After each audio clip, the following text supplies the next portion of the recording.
vivre heureux, de façon épanouissante, en réduisant considérablement son niveau de stress. Si ces choses sonnent pour vous comme des défis, alors vous êtes sur la bonne vidéo. En comprenant quelques idées et en s'entraînant avec des exercices que je vais vous donner, ça peut devenir des objectifs plus qu'atteignables. Bonjour à tous, c'est Tom. Aujourd'hui, je vais vous présenter l'approche de Richard Wiseman, présentée dans son livre 59 secondes pour prendre les bonnes décisions, pour vivre de façon épanouissante, c'est-à-dire être plus heureux et réduire son niveau de stress. Petite parenthèse, au final j'ai décidé de couper la vidéo en deux parties. La première partie que vous êtes en train de regarder vous aidera à augmenter votre jauge de bonheur et la deuxième partie qui sortira dimanche prochain vous aidera à réduire votre niveau de stress. Votre temps est précieux, je le sais, alors ne perdons pas de temps et commençons tout de suite. Avant de vous donner les conseils que l'auteur nous propose dans son livre, j'ai envie de vous faire comprendre pourquoi c'est important d'être heureux. Parce que toute progression commence par la compréhension. Et si votre pourquoi est assez fort, vous pourrez accomplir n'importe quoi. Si vous ne comprenez pas pourquoi être heureux, il va être très difficile d'appliquer les concepts que je vais vous proposer dans cette vidéo.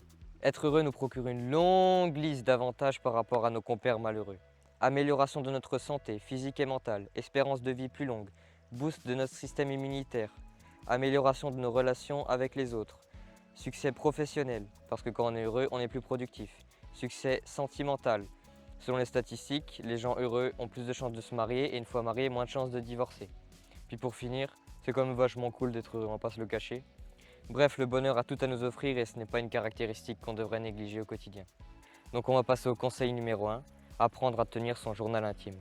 90% des gens pensent que pour traverser un moment difficile, se confier à un proche ou à quelqu'un de son entourage est une bonne solution pour pallier à ses soucis. Cependant, une étude scientifique aurait démontré que écrire ce que l'on ressent est beaucoup plus bénéfique pour le moral que le fait d'en parler. D'ailleurs, je ne l'ai pas précisé avant, mais tous les conseils que l'auteur nous propose sont basés sur des faits scientifiques, ce qui rend la chose beaucoup plus concrète. En effet, d'un point de vue psychologique, écrire et parler sont deux activités très différentes. Lorsqu'on parle à l'oral, les choses sont beaucoup plus brouillons qu'à l'écrit.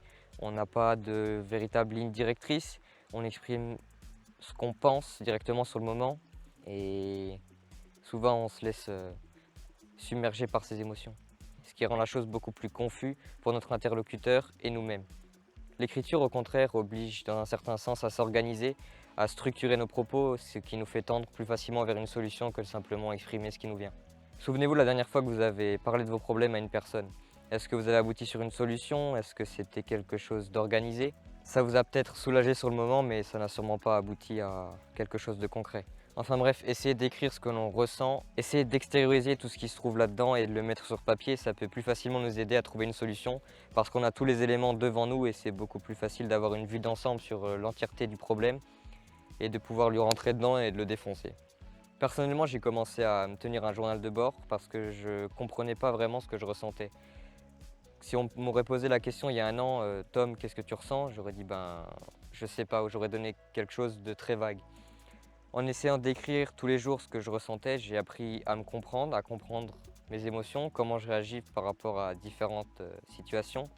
Donc j'ai appris à me comprendre et maintenant les choses sont beaucoup plus faciles, j'ai l'impression en tout cas. Et maintenant, lorsque j'ai un problème, le simple fait de l'écrire me soulage et ça me fait du bien et c'est très rare que je trouve pas une solution en mettant les choses par écrit. Donc à vous d'essayer. Conseil numéro 2, la gratitude attitude. À part le fait d'être une super rime, la gratitude attitude nous aide à nous élever vers le bonheur. C'est Paulo Coelho qui disait « Le bonheur, c'est vouloir ce que l'on a et pas avoir ce que l'on veut ».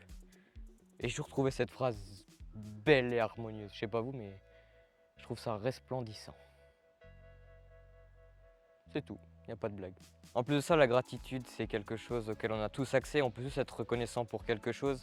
Avoir suffisamment à manger et à boire, avoir un toit au-dessus de notre tête, avoir un accès à Internet aujourd'hui, c'est quelque chose de génial. On peut apprendre des tas et des tas de trucs. Pouvoir aller à l'école, le fait de s'instruire, c'est quelque chose de génial aussi. La chance d'avoir une famille, d'avoir un toit au-dessus de notre tête, d'avoir des cheveux au-dessus de notre tête, c'est quelque chose de bien aussi. Très grosse pensée aux chauves. Il y a moi-même beaucoup de chance que je devienne chauve un jour. Enfin bref, soyez reconnaissants, juste le fait de contrôler votre corps. Des fois, je regarde mes mains et waouh, on contrôle un corps humain. On décide des mouvements, de nos mouvements et juste ça, je trouve ça déjà moi incroyable. Alors contentez-vous de ce que vous avez et soyez gratifiants. En tant qu'Européens, on fait partie des mieux lotis sur cette terre, donc on a vraiment beaucoup de raisons d'être gratifiants. Si vous n'avez pas l'habitude de pratiquer la gratitude, vous pouvez vous faire des rappels visuels avec des post-it que vous collerez un peu partout dans votre maison. Ou encore des rappels auditifs avec une alarme par exemple, où tous les temps vous devez exprimer votre gratitude. Si vous voulez vous entraîner un peu, n'hésitez pas à laisser un commentaire avec quelque chose pour lequel vous êtes gratifiant, ça en fera profiter tout le monde. Moi, ça me ferait plaisir en tout cas. Conseil numéro 3, multipliez les attentions et utilisez des mots doux. Nous connaissons tous une personne qui rend service sans rien attendre en retour et qui est joyeux de faire plaisir. Ça lui fait plaisir de faire plaisir. Et ces personnes sont extraordinaires, merci à vous. La vie fait généralement bien les choses. Ainsi, donner de son temps, de son énergie pour faire plaisir et rendre service aux autres est un peu comme faire un investissement relationnel. Investir dans le fait que les autres veuillent vous rendre service et vous faire plaisir en retour. Et ça, je peux vous le garantir parce que je l'ai personnellement testé l'année dernière. J'ai essayé tout le long de l'année d'être le plus positif possible, d'apporter de la gaieté dans la vie de certaines personnes pour leur apporter du positif et leur rendre la vie beaucoup plus facile. Et ça a eu pour conséquence de consolider nos relations et j'en suis très heureux aujourd'hui. Et en fin d'année, quand j'avais besoin de quelque chose, c'est limite s'ils se bousculaient pour me rendre service. En plus de ça, faire plaisir nous fait généralement plaisir, du coup c'est d'une pierre deux coups. Deux coudes. Ouais, j'ai une vanne, bouge pas.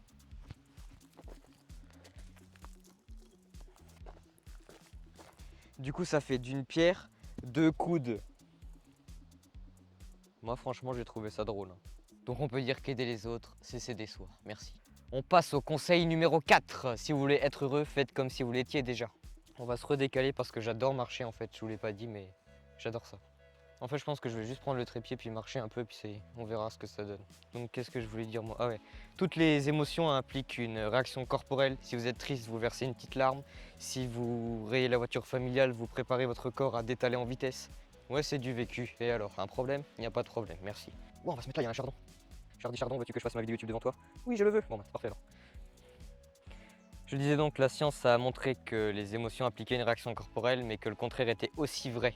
Maintenant que vous savez ça, la prochaine fois que vous êtes dans une émotion, que vous vivez une émotion, essayez de repérer comment votre corps réagit à cette émotion.